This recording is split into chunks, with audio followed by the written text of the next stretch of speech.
Age UK is a local charity that supports older people in the community, basically helping them to empower them to be able to make all their own choices, to get access to information, so helping with things like benefits, housing. Basically it's a way for us to dispel the myth around ageing, dealing with older people. They're quite sort of, people don't give them the best reputation in society, but we look at older people as we're providing opportunities for them to enjoy later life. So we're there to create social learning, physical opportunities so that they're less isolated, so their views are important, and they feel valued members of the community.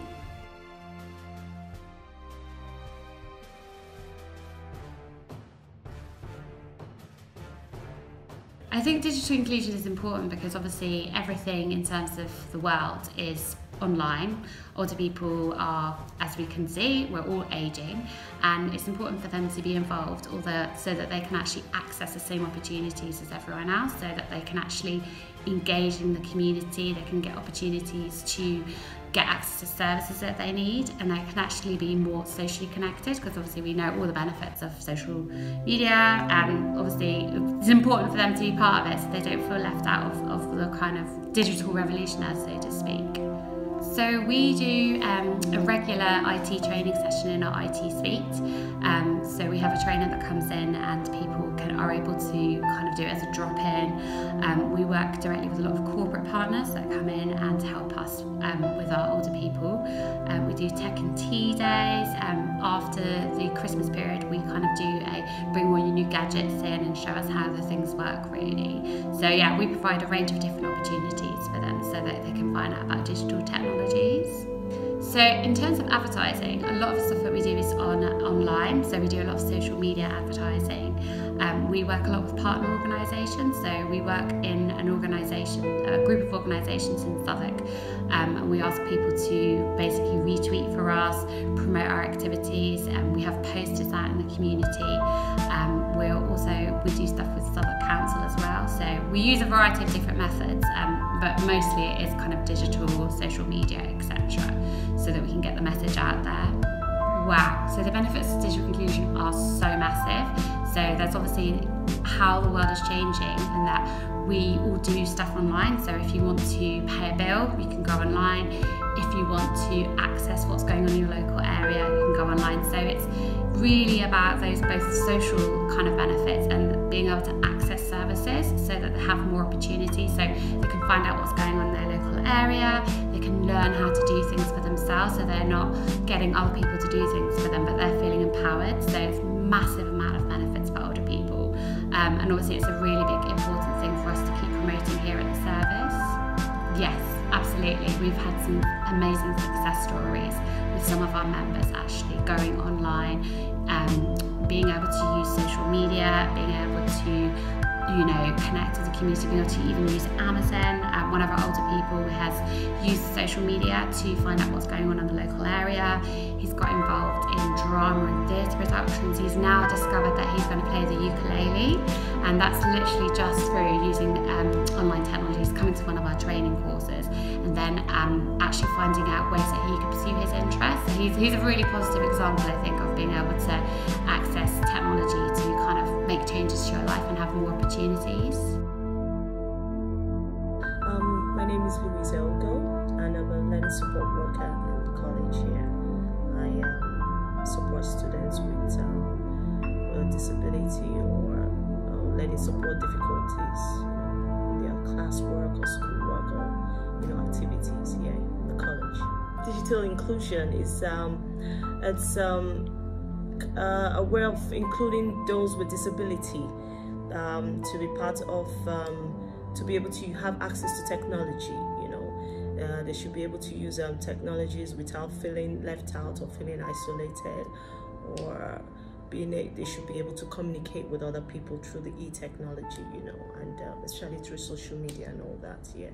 So yeah. Here in college, besides the learning support workers, that's physically the human resource who is on ground to assist them, in the classroom, to explain stuff in terms of their classwork or task. There's also They have scribes for exam access arrangements, readers, computers, and if they're not able to type, okay, they have the speech to text, you know, technology or a computer whereby they can speak to the computer and they get a feedback through text.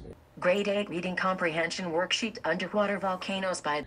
In education, I think basically is to have access for the disabled, or you know, those with learning difficulties, to have access to those technologies by way of possibly getting the softwares. Like I mentioned before, the speech and text softwares. We have the pen readers for those with dyslexia. We have, there are softwares online for Google and Microsoft, whereby you have the voice, you know, that speech, like the voice through the, you know, the microphone thing where you can speak and you can get a text message back. And like I mentioned, you have the scribe. Then you have headsets. You can include headsets for those that also with disabilities that can type, and they can also listen and get the feedback. You know, we also have there are lots of the Zoom text. There's a sensory connected technology whereby they can just use their eyes, you know, to kind of connect with the computer and get feedbacks, you know, and messages come up. You know, there are lots of assistive technologies, you know. Yes, there's funding, usually through the local authorities. They tend to, yes, there's funding, because at the end of it all, they want everyone to be part of the education system and economic system. No one should be left out, you know, basically. And we don't want the disabled to feel like they don't have access to those things, or they can't be part of it. So the government, definitely there's funding. They have to make provision for these technologies to be available to assist them in schools. So yes, definitely there's funding. And basically we have the EHCP plan, the Educational and Healthcare Plan, for those with learning difficulties or are disabled, and the government used that plan to allocate funds, you know, to see how best to allocate the funds and how much will be required for certain people, you know, to make accessing technology or computer or e-electronics easy for them. Yeah. Well, as you can see, social media runs the world. So everybody's on social media. So definitely we will not want anyone to be left out, especially those that are disabled or have learning difficulties. And yes, they should be allowed, because then we don't want them to feel alone or isolated, where they can't communicate like every other person, you know, with the phone, either texting or, you know, or talking. So basically they want to also meet other people in that kind of condition or situation, so they can have someone in common, so where they can belong to, like an identity, a sense of belonging, to know, yes, I'm not alone out there. I can connect with other people that are like me. I can discuss, we could chat, we could talk, do the sign language on FaceTime and all that. And yes, they should be allowed to, because at the end of the day, everyone needs to connect out there, and not just connection to get information every now and then, which they should also be privy to. Yeah. A lack of basic technology and digital skills is a huge barrier for homeless people seeking to reintegrate into the society, because in order to be able to find a house or an employment, it's necessary to fill out forms, have access to email, and any other online services, such as online banking accounts. Nowadays, there's many ways to reach out to the homeless people and help them overcome their own situation. In the UK, there's many organizations that help homeless people and offer IT, digital skills workshops for them to build confidence and independence. These workshops are, for example, the Santa Mungers Passage, Shelter, Church Homeless Trust, and many others that helps homeless people.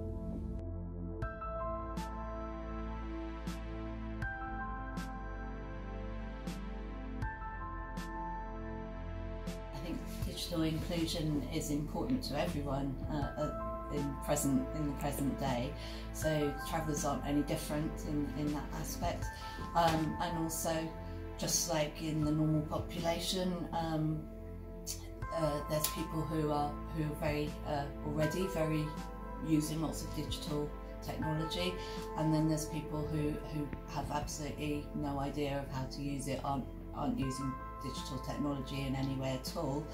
But in particular, those people are having to claim benefits or disability benefits, and that's all online now, so it's really important that they're able to access those services. So digital inclusion is just as important to the traveller community as to everyone else. With our young people's group, we have a Facebook group, and we use WhatsApp to get in touch with them, and they're all quite digitally literate, so they're already quite digitally engaged. What we want to do is work with them to try and engage some of the other members of the community, particularly the older members of the community, to try and help them to learn how to use things that would help them out, just around getting in touch with each other, especially if people are confined to their caravans most of the time because of disabilities or because they've got to look after children. So we see the young travellers as being really able to help here, and we'd also long-term aspiration here is to tidy up, renovate our office a bit and try and get some computer equipment here so people can come into the office and use the computers here.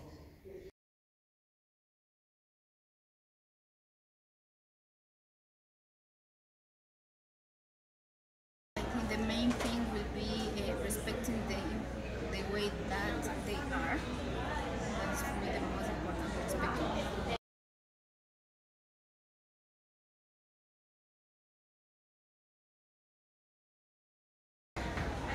I encourage them to talk with the teacher, to try to solve the problem, talking with the other students, to give support them.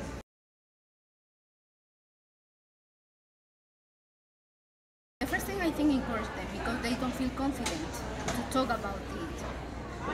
You know, many cases the government has reported that they commit suicide because they don't have any person to talk about it. So I think the first step is encourage to tell someone what is happening.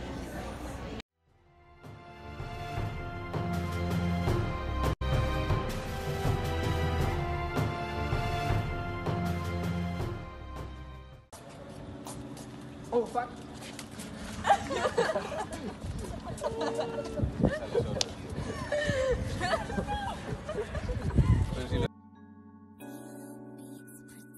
I am from Denmark, I love math. I am from China and I love music. I'm from New Zealand and I love swimming.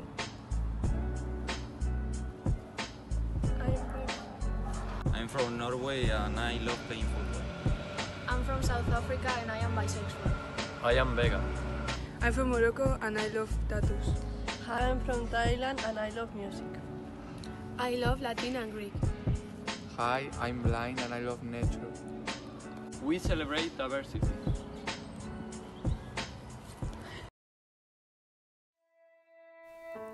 Inclusion is a mindset.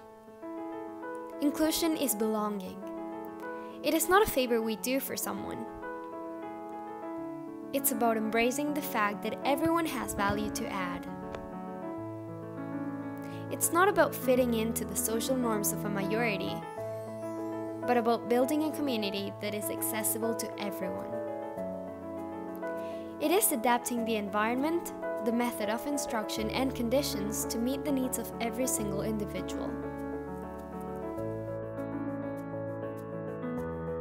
Hello, I'm from China. Hi, I'm bisexual. Hello, I am American. Hello, I'm from Germany. Hello, I am blind. Hello, I'm from Morocco. Hello, I am from South Africa. Hello, I'm one arm. Hello, I'm from Norway. Hello, I'm deaf. Hello, I am from Taiwan. and we celebrate diversity. It's about finding their strength and intentionally planning for their success. Inclusion is an attitude, a belief, a mindset. Inclusion is belonging.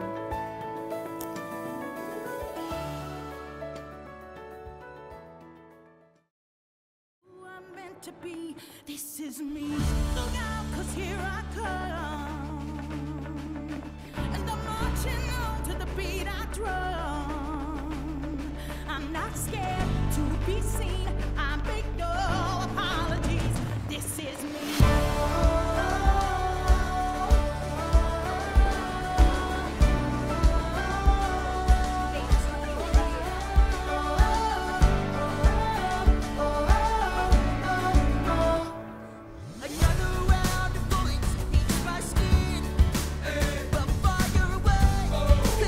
This is Michele. He teaches Italian to African students who want to learn our language and feel part of our community.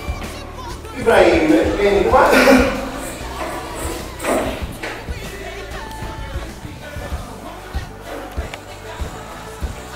Allora, accanto, ma questo abbiamo detto che è, com'è questo? Singolare? Singolare. Fra, quindi singolare. Plurale. Tell us in 3 words, how would you feel teaching Italian to foreign students? Comodo, importante, supportive. Proud, supportive, important.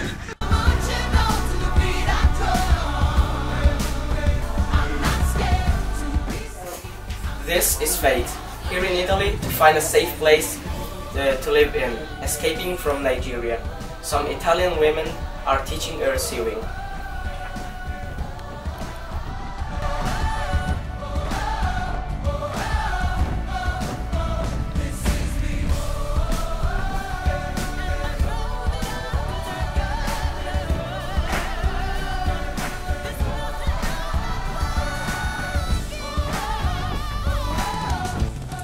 The last few words to explain how you felt when you first came to Italy. Terror, sadness, and loneliness. Terror, sadness, loneliness.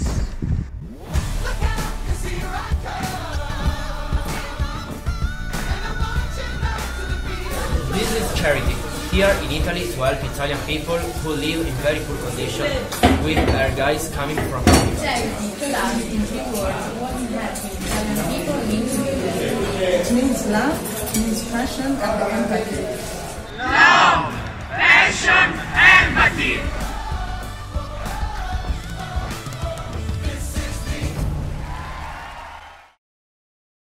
Michele is me. Charity is me. Faith is me. Ah!